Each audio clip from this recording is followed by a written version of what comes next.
రాష్ట్ర ప్రభుత్వం గత 4.5 పాలనలో ఒక్క హామీ కూడా నెరవేర్చలేదని, సంక్షేమం పేరుతో అన్ని పథకాలకు కోతలు విధించారని, ఓటాన్ అకౌంట్ బడ్జెట్ పేరుతో రాష్ట్ర గవర్నర్తో అంకెల గారడి చదివి వినిపించి ప్రజల్ని మళ్లీ మోసం చేయాలని చూస్తున్నారని గోరంట్ల బుచ్చయ్య చౌదరి ఆగ్రహం వ్యక్తం చేశారు.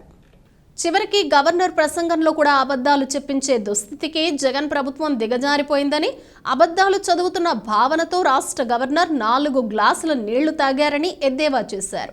స్థానిక గాంధీపురంలోని ఆయన నివాసంలో శనివారం జరిగిన మీడియా సమావేశంలో గోరంట్ల మాట్లాడుతూ, అసెంబ్లీకి వచ్చిన వైసీపీ ఎమ్మెల్యేల ముఖాల్లో మళ్లీ గెలుస్తామనే ఆశ ఎక్కడా కనిపించలేదని, ఓడిపోతామనే అభద్రతా భావంతోనే ఉన్నారని అన్నారు. 5 ఏళ్లలో 5,000 ఉద్యోగాలు మాత్రమే కల్పించామని స్వయంగా వైసీపీ ప్రభుత్వమే చెప్పిందని, ఆర్థిక మంత్రి బుగ్గన ఒక అప్పుల అప్పారావని, ఆయన సమయమంతా ఢిల్లీ వెళ్లి అప్పులు చేయటానికే సరిపోయిందని విమర్శించారు. అమ్మఒడి 2 బిడ్డలకు హామీ అని ఇచ్చి చెప్పి ఒకరికి మాత్రమే ఇచ్చారని, అమ్మఒడికి 84 లక్షల మందికి అర్హులైతే 44 లక్షల మందికి మాత్రమే ఇచ్చారన్నారు. అవినీతిలో సీఎం జగన్కు పద్మవిభూషణ్ ఇవ్వాలని ఎద్దేవా చేశారు.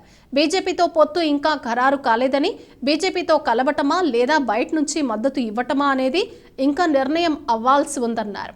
175 సీట్లలో ఎక్కువ త్యాగం టీడీపీనే చేయాల్సి ఉంటుందని వెల్లడించారు. జనసేన క్యాడర్ పరంగా ఇంకా బలపడాలని, పవన్ కళ్యాణ్ ఎప్పటికైనా రాజ్యాధికారం చేపట్టాలని కోరుకుంటున్నారని వ్యాఖ్యానించారు. రాజమండ్రి రూరల్కి 4వ కృష్ణుడుగా మంత్రి చెల్లుపోయిన వేణు వచ్చారని, పంచాయతీల్లో ముగ్గు చెల్లించడానికి రూపాయి లేకపోయినా వేణు పర్యటనకు లక్షల రూపాయల ఖర్చుతో ఫ్లెక్సీలు కడుతూ ఉండటం విచిత్రంగా ఉందన్నారు.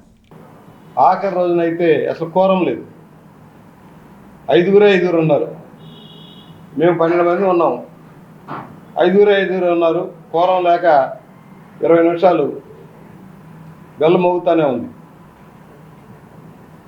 అంటే ఏ పరిస్థితికి వెళ్ళిందో వైఎస్ఆర్ పార్టీ ఒకసారి అర్థం చేసుకొని కోరుతాను.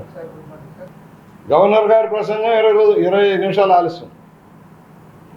పాపం ఆయన 4 గ్లాసులు నీళ్ళు తాగాడు ఆ ప్రసంగం చేయడానికి.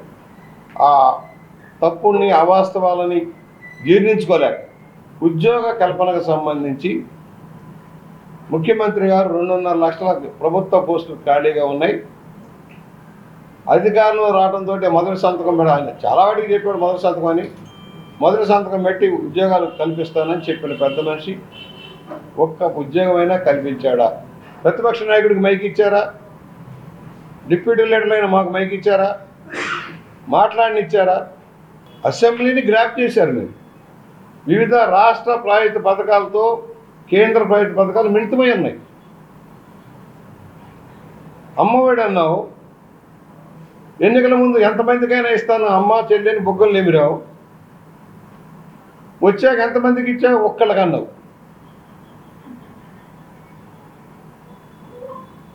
ఎన్ని లక్షల మంది బిడ్డలు చదువుతున్నారు, ఎంతమందికి ఇచ్చావు? విదేశీ విద్య 4 సంవత్సరాలు గుర్తు రాలేదా? తెలుగుదేశం హయాంలో ఐడెంటిఫై చేసిన ఫేమస్ యూనివర్సిటీలో విదేశాల్లో చదువుకున్న దళితులు, బలహీన వర్గాలు కానీ పేదవాళ్ళందరూ కూడా అవకాశాలు ఇస్తే 10 నెలల బిట్టి మాత్రం 370 మందికి ఇచ్చేవా? 4,097 మందికి తెలుగుదేశం విదేశీ విద్యకు అవకాశం ఇచ్చింది. ఆఖరికి ఇప్పుడు గుర్తుకొస్తుంది. నాడు నేడు గొప్పగా చెబుతాడు, అద్భుతాలు చిత్రించావని. 16,000 కోట్ల రూపాయలు నాడు నేడు అన్నావు. అది యానిటీ స్కీమ్, తెలుగుదేశం హయాంలోనే మొదలైంది యానిటీ స్కీమ్. స్కూల్స్ అన్నిటి కూడా రీమోడల్ చేసుకుంటూ రావటం, డిజిటలైజేషన్ చేయటం, అవన్నీ కూడా. బలమైన క్యాడర్ ఉంది, నాయకులు ఉన్నారు. ఇవ్వాల్సి వస్తే ఏళ్లలో నుంచే ఇవ్వాలి కనుక. జనసేనకి మొన్నటిదాకా అంత బలం లేదు కదా. అంటే మనం పేరుగా చెప్తాం, ఉంది ఆయనకి జనంలో ఉంది, కానీ క్యాడర్గా నిర్మాణాత్మక శక్తి లేదు. ఇప్పుడు బలపడుతున్నారు, అది వేరే విషయం. అందువల్ల అవన్నీ జాగ్రత్తగా చూసి ఆయన బలపడాలని కోరుకుంటున్నారు. నెమ్మదిగా బలపడాలి, ఎప్పుడైనా రాజ్యాధికారం రావాలని కోరుకుంటున్నాం, తప్పే ఉంది.